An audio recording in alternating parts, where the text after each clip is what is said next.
Hey folks, welcome back. This is Lucid, and we are jumping back into the finals.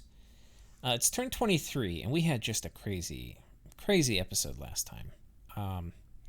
Yis going completely mental on Satis. And apparently that has triggered the other elves, the land elves, to make their move this turn against Satis. We had Ulm barreling into Pythium, who had been attacking Satis. So now Pythium probably is going to have to pull out, as they say, of Satis's lands, and leaving more space for Yis. Bandar has mostly been chilling out, while Naba has been in the final death throes of a struggle against Ind and Jotunheim. So, let's jump back into the game and see what we have. So, a message from Ulm. Yis offered me a nap 3, which I gladly accepted. He doesn't really have to, since he has nothing to fear from me going underwater. However, maybe he wants to get land from Pythium's west and doesn't want to have to fight me for it. Still, the value of having a 3-turn warning before Elves attack is too valuable to pass up. On board with you there, Sakane, I tell you what. Satis asked me to attack, to help him versus Pythium. Little did he know I was planning to attack Pythium the whole time, even in a 1v1. I was worried that Satis might be getting teamed up on, but it seems that it was just a 1v1 between them. That's what you think. As if Pythium's even going to get Satis. I would like Satis to be strong so he can counter the underwater elves. He will also be the neighbor of my large neighbors, Ind and Jotunheim. So it seems like he'll be a good friend to have. Oh, he is probably short for this world, my friend. It is kind of funny. That's one of the things I love is, and Sakane is somebody who makes a lot of scouts, but even with a lot of scouts, you still have a very poor, and it's a little early in the game for his scouts to get everywhere. You kind of have a poor understanding of exactly how fast people are falling. Like Satis is on, we saw that Yes army. There's just nothing Satis can do to it. And he's on his deathbed right now, even if he didn't know it. Indie-friendly barbs appeared, which is nice because I have a boar province up north I need to patrol down. They'll help me clear out the indie barbs on their way there. And not exactly sure what he's talking about. He's trying to get that forest I was talking about last episode. I'll show it to you. With Vanarus. Because this is really going to open logistics up for him. And then we have another message from him. Pythium warplanes. Unfortunately, my border is a very small choke point. There's also a couple of death sites in that choke point based on the death scales there. Better not to linger. So it looks like he's got a will of misery there.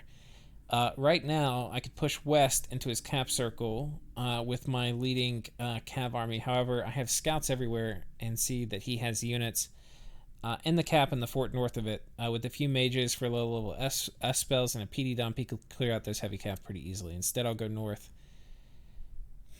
Which is interesting, because if you recall last episode, what I had said is that Sak probably does not have perfect vision, which apparently he almost did. He said he has scouts everywhere.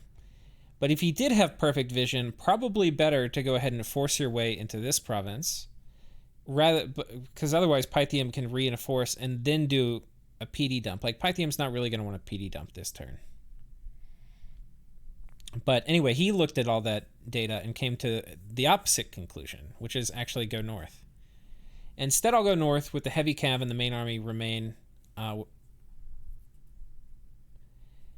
Anyway, we'll see what happens. And then we have a message from... Let's finish up with this. So, okay, like I thought, Pythium did not PD dump here. And he did reinforce both here and here. Oddly, he reinforced this a bit. Oh, Satis all-in and attacked him. Okay, interesting. But it's more likely, because he's going to wait for reinforcements, that he would do his all-in on this province this turn, if he's going to do it here. Which I think if I were Pythium, depending how many mages I have, like if I think I even have a chance, I would do an all-in defense here. A bajillion PD, all my mages. Unfortunately, no people from here are not going to make it. So Pythium has to do a calculation. We'll just show some of this real quick. The Pythium has to do a calculation. Can everything he has here and here defend this with however much of a PD dump he can do? And I don't know the answer to that because I don't know what all he has here. But I want to say that it's possible. I'm not going to say he can do it, but I'm going to say that depending on what he has, it is in the realm of possibilities. Right? Because it's the Soul Slay and the Communion or it's the Soul Slay Communion in the back. It's the front line of mages doing all of the luck, body ethereal blesses on the front folks, and then jumping into the Communion themselves. I think there's a very good chance they could hold, especially if they stop all recruitment and PD dump here. And I don't know what kind of PD this is, but if it's like heavy cav or something, probably even more. Or like really crossbows would be the best. Okay, so anyway, that's happening. But we also have Satis attack here. So let's take a look at this. So Pythium knows Satis is coming. And he's got his little communion ball. And just dropping Soul Slay after Soul Slay. And just look at these guys. Yoink. Every turn, like 2 or 3 guys die. The Zots, who I think are part of PD, though he might have recruited a couple Zots too. Now, he is not doing any fluffing. He is doing only Soul Slay.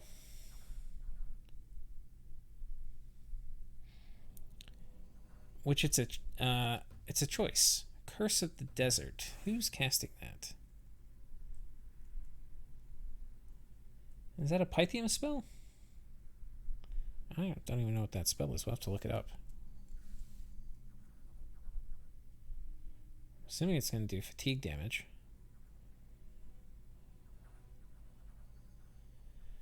I mean, the other thing, looking at these guys, like 18 slashing damage against these Roman troops, it's not going to do much. You know, like if you look at their attack score is 9. That's going to go against, and this guy's probably got some weird, okay, yeah, that's going to go against their defense score of 13. That is not going to hit very often past the shield. Like, look at these troops. They're not even really buffed. And when it does hit, like when it doesn't hit the shield, it's just going to do chip damage. So they're going to have multiple hits on these guys to kill them.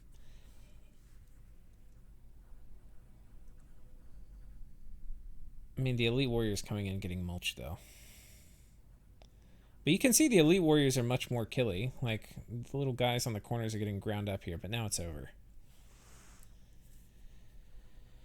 So the Satis counteroffensive, no good. Now, this is in some ways bad Diplo, like, or non-optimal Diplo. I mean, Satis can be pissed because he's gotten attacked by Pythium. But in reality, like, if you had optimal Diplo, Pythium would realize he's going to have to all-in to defend Ulm. Like, if I were Satis, I'd say, okay, you got to keep this fort from me. You get to keep it. This land's mine, but I don't want to send my troops at you. And I need them to defend against Yes. And that would have saved Pythium 20 dudes and 10 Zots. And it would have saved all of these guys for Satis. So this was not the play for Satis. This is like Death Throes play. So either he knows he's dead, as I think that he is, and he's like, well, let's spitefully retaliate.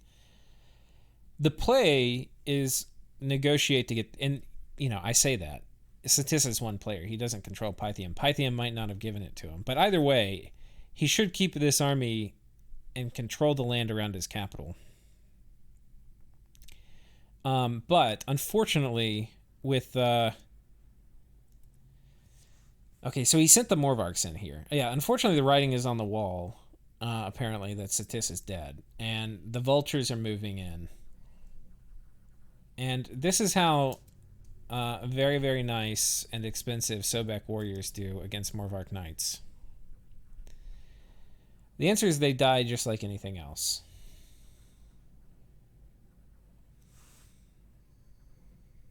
Kind of where they're like fighting as they retreat. Loses one Morvark knight.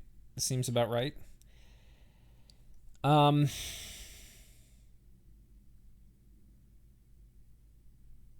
yeah, it's really numbers, right? It's numbers because they're gonna get ground to pulp. What you need is high leadership and just overwhelming numbers of elite warriors and break up their formation. If you surround Morvark Knight, like if the formation of Morvark Knights gets broken up and they're surrounded by elite warriors, they will get crushed. But you just can't have the kind of numbers you're going to need to kill 24 Morvark Knights if you're getting these higher quality troops. You just can't. And even if you do this, I think you have to trade for like morale items and stuff with because your elite warriors don't have very good morale, and they're going to be getting mulched by the Morvarks, and you need them to kind of stay and fight. Like you're going to need like 400 elite warriors. Yeah, and so and you need them to fight after the first 200 die. So anyway, yeah, moves over here. What did he have here? Okay, Satis attacking over here to take this back from Pythium. And yeah, just rapid destruction. And taking this. I wonder if he agreed to this. This play by End makes it look like it's something he consented to. Because this is not enough to deal with anything. Like, if Yes was not okay with End having this,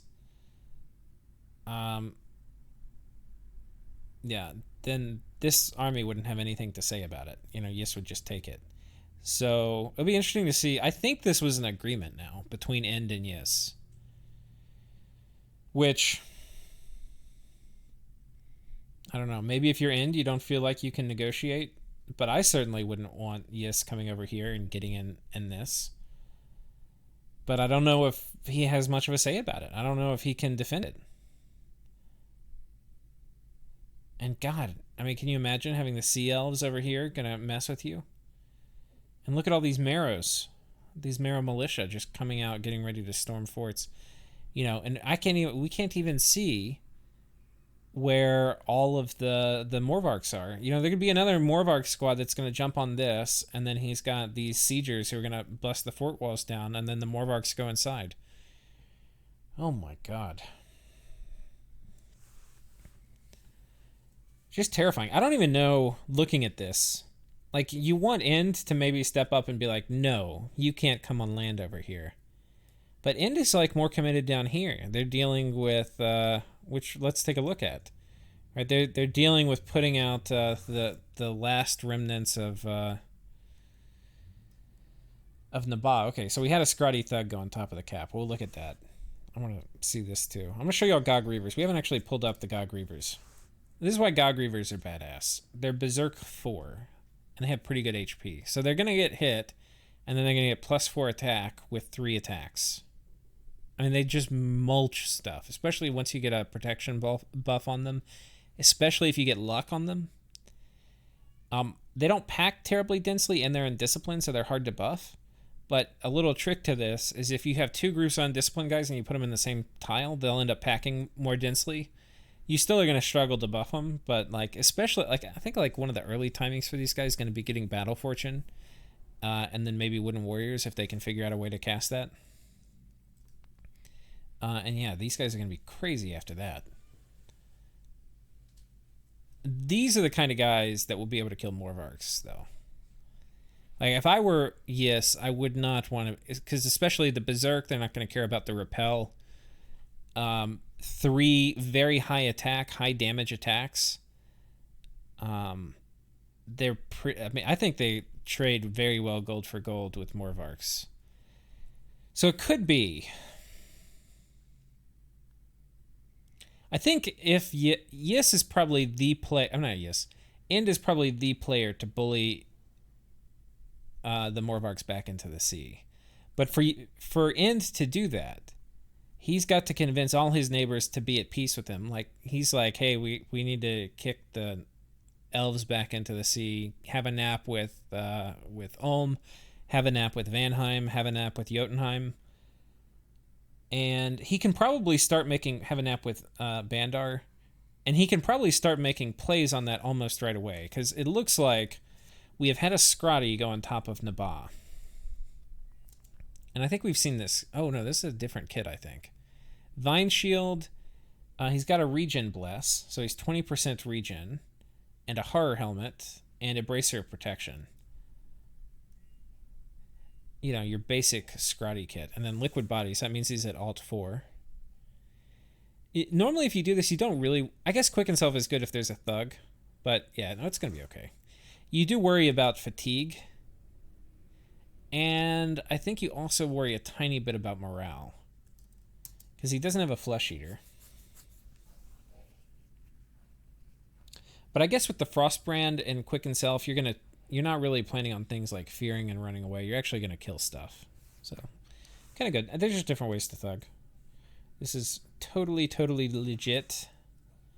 You can see he's just mulching things. I haven't done any damage. He's got lightning defenses, or lightning reflexes, so bonus defense. Oh no! He had his god patrolling. Like, this Scrotty's going to give a shit. Oh no. Okay, I think he's going to be able to kill him. Let's see what the battle timer is. Turn 30. The problem is because he's gotten behind him, even if he can't kill the Beetle, which I think he is definitely going to kill it, but even if he couldn't, the battle would time out, I think.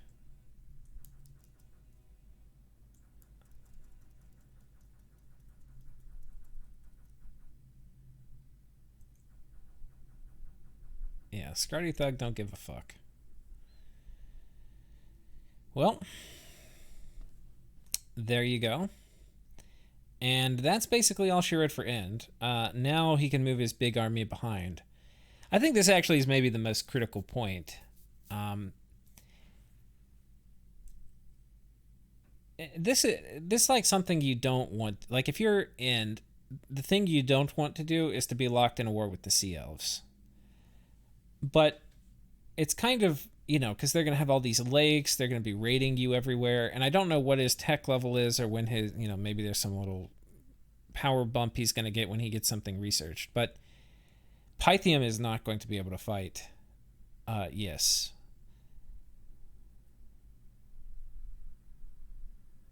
Nobody else, there's nothing to take. Like, what are these guys going to take? What are these guys going to take?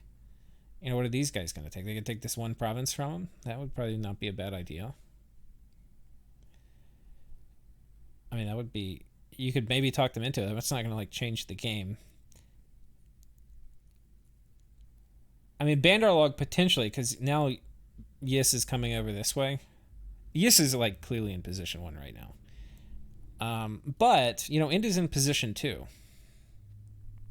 So it's going to be a little tricky, because if he's too successful kicking Yis back into the ocean, these alliances, which were necessary for him to fully commit to this sea border, those may start falling apart. So it's a very tricky situation.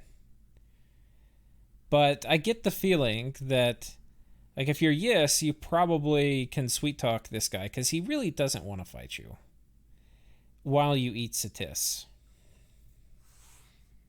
Because now he's got this huge pile of Morvarks. And this is not all his Morvarks. He's got more somewhere. I don't even know where they all are. I mean, he's got the little raiders. That's not even what I'm talking about. He's probably got, 25 Morvarks somewhere else. And then, yeah, these guys are just going to come take Satis's cap. And God, if Yis can make peace with these guys, then he can just eat. I mean, he could probably eat Pythium. It would be a little tricky with Soul Slay and a PD dump. But, I mean, he could just eat Pythium. Yeah. Okay. Let's go ahead and go to... Have we covered everything? We've covered Naba getting a little wrecked. We've covered the Olmish War. Let's go ahead and go to the next turn. Turn 24.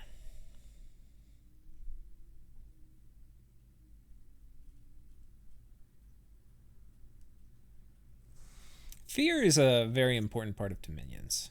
I don't mean the fear buff on units. Oh, did we I don't think I read Vanarus's message. I definitely want to read that. Tournament 23. So we're going back one turn. I'll make sure I read this Vanarusian message. Well, the extortion attempts are rolling in now. Utgard demands that I leave the other lake province alone, which I speculate is probably 100 gold. Fine. If he takes it promptly, but he's already left it a really long time. Ulm wants my forest in the southeast and is willing to trade. I don't have enough money to lab it and make mages, so I'm open to selling it. I've sent him a couple proposals in Discord, haven't heard back. This is fine. He hasn't been on, so far as I can see. He's hitting pythium, so that will keep both of them busy. Finally, we have bandar logs stealing my province. I got that got hit with the Throne of Gaia event. I fully expect this to lead to a full-scale attack, so I'm moving my mage. I'm moving mage support into my little blob of berserkers to defend against both sets of Tiger Riders if they come in. Then it's probably war. Oh god, I wish we had read this when I was actually looking at the turn. Where the hell is Vanarus?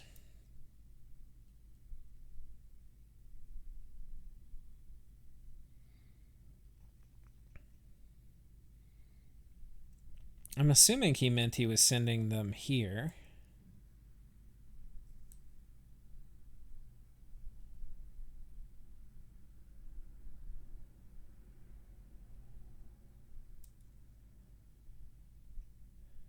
Thinking the Tiger Riders were going to come this way?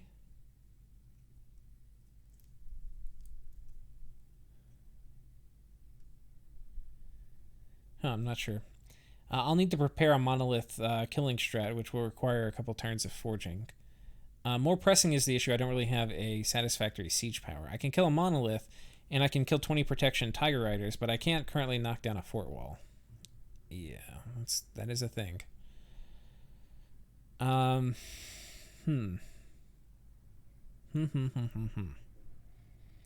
anyway, an attack didn't come. It was probably Bandarlog just being greedy. But anyway, let's go ahead and go back to turn 24, which is where we were headed. I just didn't want to miss out on any Diplo messages.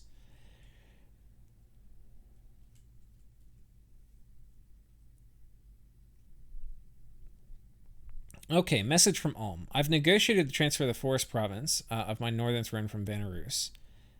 We haven't finalized the deal, but probably something like a flat 20 Earth Gems. It apparently has a 2-gem income already, but he needs the Earth for something important, I guess. It's probably his monolith killing stuff he was telling us about. Pythium already deploying Soul Slay communities against Satis is expected but scary, because I might well face Mind Hunts before this war is over. With my low MR, the Soul Slays will almost always hit. I'm lucky that his troops are such garbage. I'm planning to front load my crossbows and evocations to wreck as many mages. Yeah, that's how you want it. He's going to put his archers way at the front to hopefully hit the mages and communicants.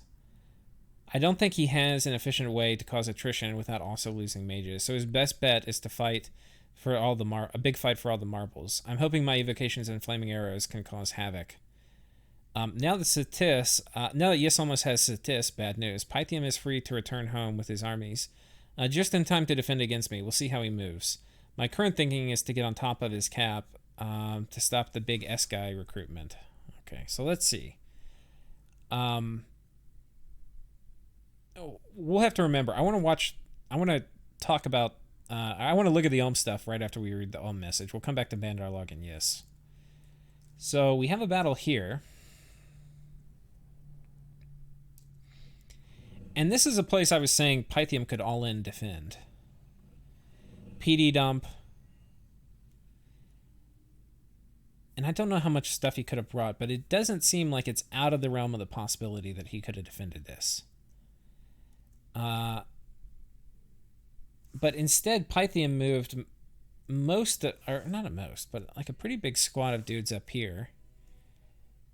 And yeah, they just wreck these guys with Soul Slay. Now, Black Knights do not have very good MR. It's only 9, but I think he's in Magic Dominion too, so it's probably even lower. It's probably 8. Yeah.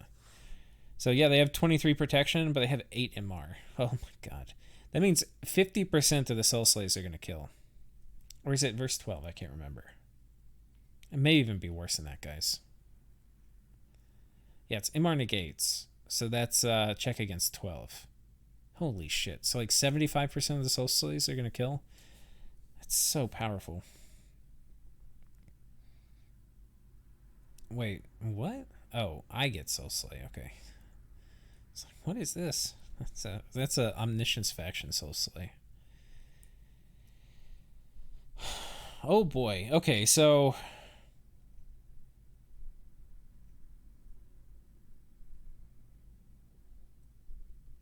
oh my god, guys. Pythium is so greedy. Pythium has decided. Look at this greedy, greedy boy. He's getting basic, not all in, but like major attack.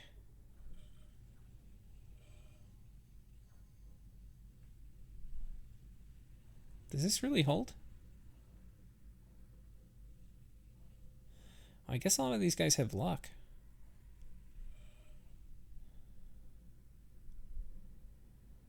I cannot believe this held. That is efficiency, guys. Taking somebody's cap with this stack, holy shit. And I guess it's something he wouldn't really care if they lost, but still, damn. Loses 1 Theric Acolyte and 10 guys, but takes out Satis's cap. The problem is, like, this is that's like a on pity loan from Yes. Like, there's no way Yes doesn't come over here and take this. Maybe they have some sort of agreement. I'm sure they've talked. Meanwhile, Yes is going to get this fort. Gog Reaver is staying here, which implies maybe there's not an agreement. As we can see, the siege chaff streaming in this way. So it's not very clear if they're going to be going for End or not.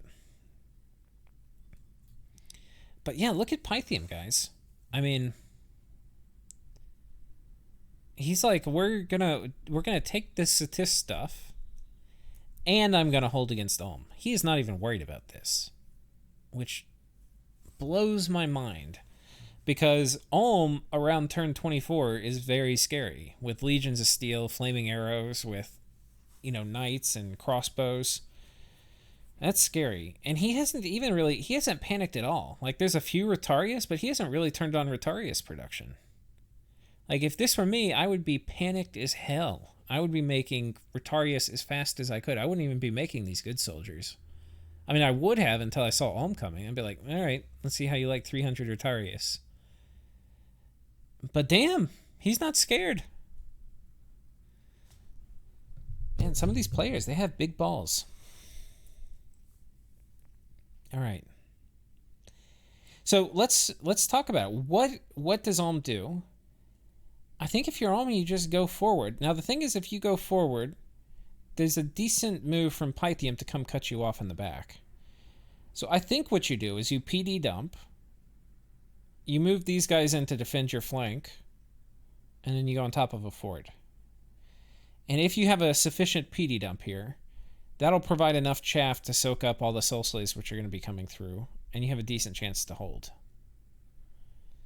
But you need a probably sizable PD dump, probably like 40, which is a lot of money. But I think it's how you win the war. But the good thing about this, so the bad thing about the situation is Ulm can get trapped with his retreat routes cut off on top of a fort. That's the bad thing about the situation. The good thing is Pythium is now out of position to like defend on top of a fort. And this is an army, I don't think he has sappers here. So this army will 2-turn pop will 2-turn pop these forts. So, but then he's going to have to fight. Okay, so the other alternative move for Pythium is Pythium moves these guys here and these guys here. And then when Ulm's on the fort, he's going to have to fight literally everybody. Which would be scary. But if Pythium does that, and then Ulm did a PD dump here and moves these guys in, then he'll at least have these guys as reinforcements. I don't know how that battle goes. I'm inclined to think there's going to be a lot of attrition on both sides, but Ulm would win. That's my inclination. But we'd only find out when we actually see it. But there's going to be things that are going to be disadvantageous for Pythium in that, which are that Pythium's not going to have PD because he's not in position to defend really this turn, I don't think. So we'll have to find out, but interesting stuff. Let's go back to the messages. We have a message from Bandar Log. Nap 3 with Yes, in case he didn't mention it. Also kind of unsure who I should go to war, who I should go for. Probably End or Vanarus in a weird position. Well, he probably knows he's pissed off Vanarus. Diplomacy update. Nap 3 with Jotunheim. Nap 3 with bandar log. Nap 3 with Ulm. Yes, nap with Jotunheim. Nap with Ulm. Nap with bandar log. Does not have a nap with End. So I think if you're yes, you're like, okay, well, this now gives me a license to eat pythium or End and to finish Satis.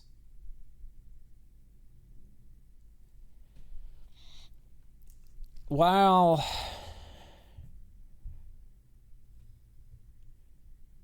Yeah.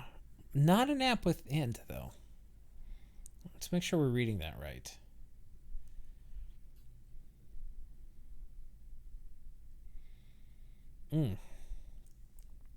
Power plays. All right. Let's take a look at the elves. So we've got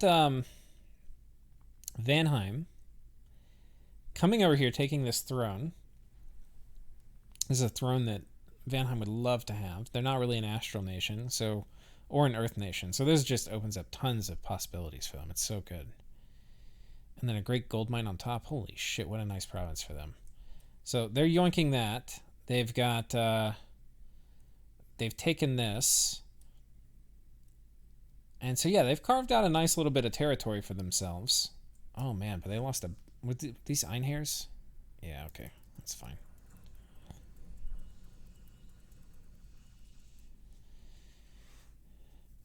Oh, 6 Einhairs, that kind of sucks. But they've carved out now pretty good land for themselves.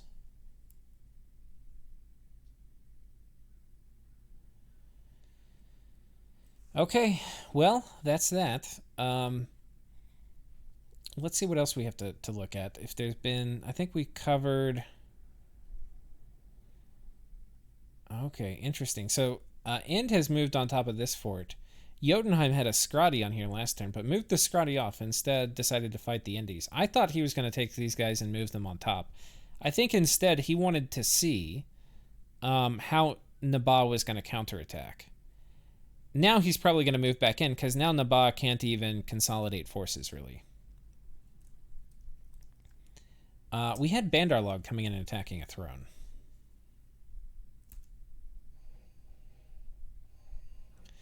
Looks like he fucked up his scripting. He had some guys on attack and some guys on hold and attack. So some of these guys probably would have died from not getting blessed.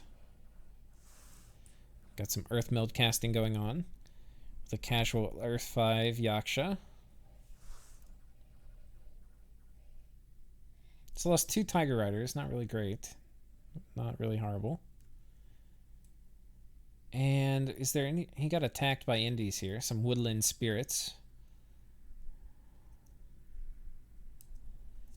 And Vanarus deciding that he is not okay. I think this is the territory that that Vandarlog kind of just sniped from him.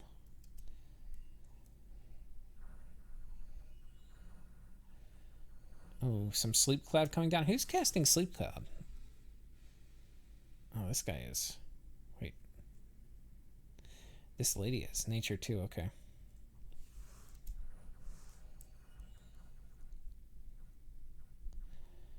So these Einhairs, they hit so hard. Like, once they go berserk...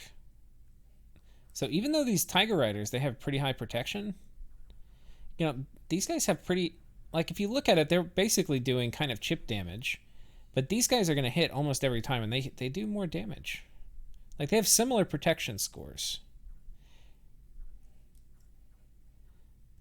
But if you think about it, if you're kind of trading even... like with your sacreds that are blessed versus these guys who are just normal dudes that you can recruit, it's not really a great situation. But I think Sleep Cloud was one of the key ingredients here. Let's watch that again. I kind of just want to see how much work the Sleep Cloud did. I feel like they did a ton of work. So the script here, he did Moss Body. So Moss Body also playing a factor. One of these guys gets sniped right at the beginning. Then she runs forward. And, like, this is a major sleep cloud here. Like, these guys who would be hitting on a flank are just going to be taking a nap. And this guy who would be reinforcing here, right? Filling this up, tile up, helping to, reduce some of the harass penalty on this dude, help kill these guys. Yeah.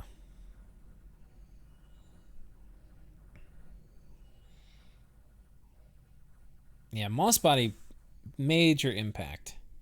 I mean, this wasn't even close. These guys got mulched. They got absolutely mulched. 20 Sacreds dying to 20, like, normal units. I mean, just got wrecked here. So this is really bad news for Bandar Log. But this isn't like a very... I mean, this like, hey, you took this from me, I'm going to get it back from you, right? This is not like I'm going to come take your capital. And it's a single attack. Meanwhile, apparently these indies do more damage than Vanarus did. I mean, than Bandar Log did. This is the same unit we just watched. This is minus Moss Body, but also versus a shit ton of knights. So they had the heavy lance charge where they just popped them. Okay. Technically, they're going to win, though. Quote unquote.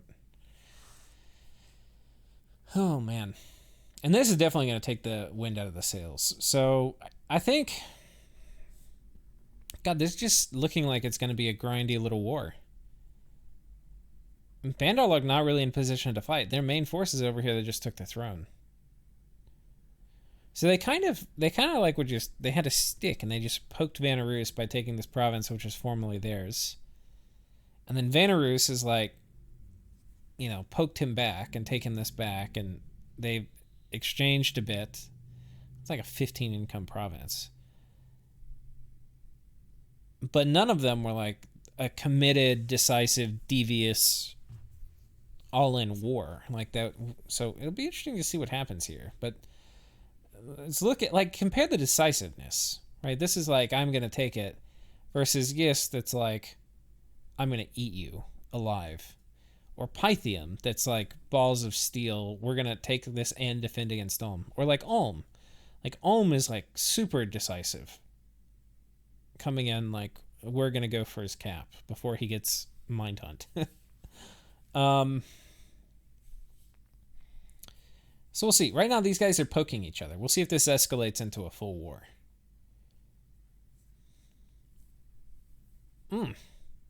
World is heating up, boys. World is heating up. I think the big thing, so the big question I think in this is all of this is going to be end. Does he ally with the Sea Elves? He has a lot of plays he could make. He could potentially steal a bunch of land from Ulm. I think they had a nap, but I can't be sure. But like this land is completely open, right? And they also could maybe even try to go to war. Like they're pretty militarily strong right now. They could try to go to war against Jotunheim and potentially win. Though I think if they do that, they get big enough and scary enough, and the Sea Elves would attack them. But the problem is you can only defend yourself against the Sea Elves. You can't attack. So, but you could kick them off the land over here. So it's interesting. I don't know what the play is or how it's going to work out, but I feel like what End does is going to be terribly important for how the game flows. So anyway, I think that's it, guys. I hope y'all are enjoying. And we will see you in the next episode.